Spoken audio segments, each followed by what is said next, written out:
El primer que vaig veure que em va quedar molt gravat és veure bales de palla amb gossos a sobre. I tots aquests camps eren un llac, però un llac amb empenta. Quan vaig baixar, l'aigua m'arribava per la cintura i em vaig enfilar per un pal que hi havia al terrat de la piscina. Van drenar els vidres de la piscina per treure aquells suros que feien servir per fer els carrers per nedar, per passar-los als pisos.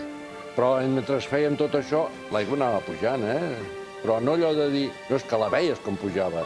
I gràcies a Déu van arribar unes barques, que no sé d'on, i llavors el suro l'únic que van fer va ser posar-lo del terrat de la piscina a l'enrajolada, i per allà va passar diversa gent. El curiós del cas és que jo sempre pensava que el noi anava de cara avall. No anava de cara avall, no, anava de cara amunt. I no creguis allò, una corrent, com si realment fos la llera del riu. Va aparèixer el senyor Antonio, el cabrer, per la porta i... Chaval, ven para acá, baja las escaleras y ¿sabes nadar? Sí. Y llavors diu, espérate, ¿qué pasa? Una vaca i una rentadora. I jo dic, què dius, Antonio? I sí, la vaig veure com passava. No sé l'ordre, si primer la vaca o la rentadora, i llavors em va dir, venga, ara te vas cogiendo por la pared, con cuidado, amb l'aigua que gairebé tenia que nedar, i ella em va ajudar.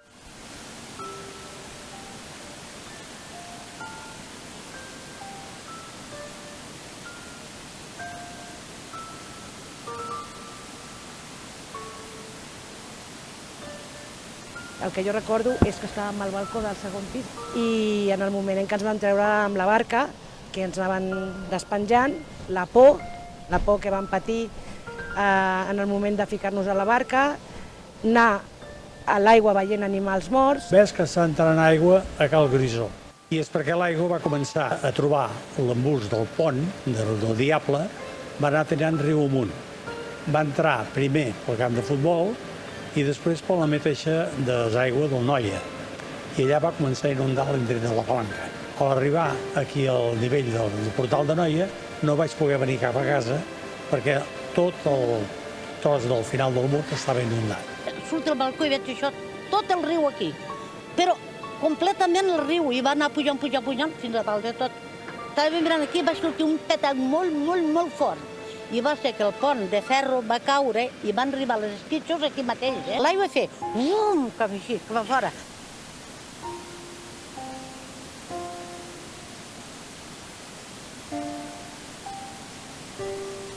Passem el pont sobre el torrent de Llops, vam veure el torrent de Llops completament desbocat. Tota l'amplada del cauce que tenen allà l'ocupava l'aigua. Aigua baixava amb molta quantitat, amb molta força, molta velocitat, s'ho emportava tot. Ens va començar a preocupar, si això passa al torrent de Llops, com estarà la vila?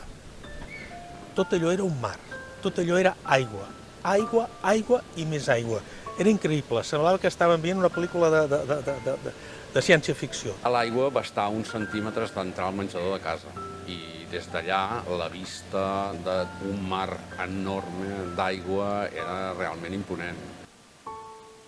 Va sobtar moltíssim i em va impactar moltíssim la meva mare posant tot damunt de les taules.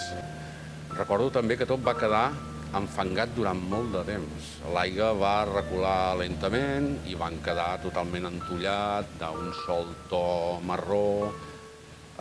I jo mirava pel balcó i pensava que com es podria netejar tot allò, no? Perquè la imatge havia canviat, de tot havia canviat radicalment. L'aigua anava pujant, va arribar a l'alçada màxima, que va arribar a 3,33.